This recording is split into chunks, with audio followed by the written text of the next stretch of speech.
হাটে রানিং ডিম পাড়া কোয়েল পাখি মাত্র 100 টাকা পার পিস। আমি হাট থেকে নিয়ে আসলাম কিছু দেশি মুরগি, আর এসব নিয়েই বিস্তারিত থাকতেছে এই ভিডিওতে। বিসমিল্লাহ এগ্রো 2.0 ইউটিউব চ্যানেলে আপনাদের স্বাগতম। তো সকাল সকালে বেরিয়ে পড়ছে হচ্ছে হাটের উদ্দেশ্য। আজকে মূলত হাটে গিয়ে কিছু মুরগি কিনে নিয়ে আসবো। আপনারা জানেন যে আমি কিছু কোয়েল পাখি পালন করি, সেই কোয়েল পাখিগুলো কিছু খাবার নষ্ট করে, সেই খাবারগুলো যাতে একবারে নষ্ট না হয় সেই কারণে কিন্তু আমার মুরগি কেনার পরিকল্পনা। তাই আমি হাটে চলে আসি, এতে করে দেখা যাবে কি আমার যে খাবারটা আছে সেই খাবারটাকে কিন্তু মুরগিটাও বাড়তে থাকবে এবং মুরগি থেকে আমি কিছু প্রফিট আশা করতে পারি। তাই আমি হাটের উদ্দেশ্যে রওনা হয়ে হাটে চলে আসি। হাটে ঢুকতেই আমি দেখতে পারি কিছু কোয়েল পাখি দেখার পরে মনের ভিতরে একটা উত্তেজনা কাজ করে। সেই উত্তেজনা থেকে কোয়েল পাখিগুলো আমি দেখার চেষ্টা করি এবং কোয়েল পাখির যে দামটা আছে সেই দাম সম্পর্কে জানার চেষ্টা করি। তিনি এইগুলোকে বলতেছে রানিং ডিম পাড়া কোয়েল পাখি এবং দাম চাচ্ছিল 100 টাকা পার পিস। আমি যখন এই পাখিগুলো চেক করে দেখলাম, ঠিক তখন দেখতে পেলাম এগুলো সবগুলোই পুরুষ কোয়েল পাখি। তাই হাটে বাজার থেকে আপনারা কোয়েল পাখি কেনা থেকে বিরত থাকবেন। অবশ্যই দেখে শুনে খামার থেকে কোয়েল পাখি কেনার চেষ্টা করবেন, ভালো মানের কোয়েল পাখি কিনবেন। তা না হলে কিন্তু এভাবে প্রতারিত হবেন। দেখেন তিনি সবগুলোই পুরুষ কোয়েল পাখিগুলো নিয়ে তাই সে রানিং ডিম পাড়া কোয়েল পাখি হিসেবে বিক্রি করতেছিল, তাও আবার 100 টাকা পার পিসে। তারপরে আমি যাই হচ্ছে মুরগি কেনার জন্য। মুরগি কিনতে এসে পেয়ে যাই হচ্ছে ফাউমি মুরগি এখানে দুটি ছিল। এখানে কেজি দর ছিল হচ্ছে 350 টাকা। তাই আমি হচ্ছে ভালো করে মুরগিগুলো চেক করে নিতেছিলাম মুরগি কোনো অসুখ বালাই আছে কিনা। আসলে আমি এটা চেক করতে পারি না, আর আমার দ্বারা এটা সম্ভবও না।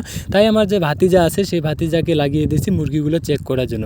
সে ভালোভাবে মুরগিগুলো চেক করতেছিল, তার মুরগির অসুখ আছে কিনা সেই বিষয়টা কিন্তু ভালোভাবে লক্ষ্য করতেছিল।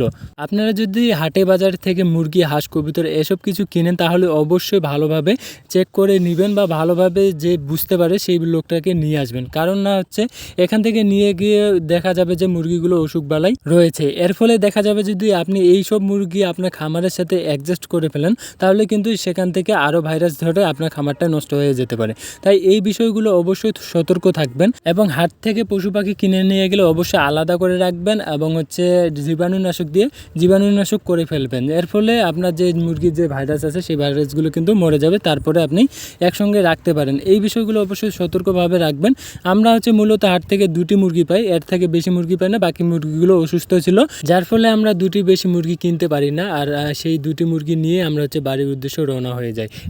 একটি মুরগির দাম পড়েছে আমার 120 টাকা এবং আরেকটি মুরগির দাম পড়েছে 170 টাকা। মোটে 290 টাকা দিয়ে আমি হচ্ছে দুটি মুরগি পেয়ে গেছি। তো মুরগিগুলো ছিল একটু ছোট, এতে কোনো সমস্যা নেই, এগুলো হচ্ছে গ্রোথ এমনিতেই বেড়ে যাবে। এরপরে চলে যায় হচ্ছে মুরগির যে টোপা বা খাঁচা, সেই খাঁচা কিন্তু আমাদের কিনতে হবে। সেই খাঁচা কেনার জন্য আমরা রওনা হয়ে যাই। হাটে আরেক পাশেই ছিল মুরগির যে টোপা বা খাঁচা, সেই খাঁচার যে হাটটা, সেই হাটে আমরা চলে আসি। আসার পরে যে একটা টোপা আমরা নিয়ে নিই, একটি টোপার দাম নিয়েছে হচ্ছে 120 টাকা। তো 180 টাকা দাম চেয়েছিল, 120 টাকা দিয়ে আমরা সেই টোপাটা নিই। টোপাটা নেওয়ার পরে আমরা যে বাসার যে উদ্দেশ্য সেই বাসার উদ্দেশ্যে কিন্তু রওনা হয়ে যায়। ইতিমধ্যে আমরা হচ্ছে বাসায় চলে আসি। বাসায় আসার পরে মুরগিগুলোকে সর্বপ্রথম আমি টোপাতে ঢুকায় রাখবো, কারণ হচ্ছে মুরগিগুলোকে আমি 2-3 দিন এই টোপাতে রাখবো, দেন হচ্ছে আমার যে খামার আছে সেই খামারের ভিতরে ছেড়ে দিব। তো আজকের মতন এতটুকুই ছিল ভিডিওটা। বরাবরের মতন আর যেই কথাটা আমি বলে থাকি, সবাই আমার জন্য দোয়া করবেন, আমিও সবার জন্য দোয়া করি, সবাই যাতে সফল খামারে হতে পারি এই আশায় প্রত্যাশা রাখি। সবাই ভালো থাকবেন, সুস্থ থাকবেন। আল্লাহ হাফেজ।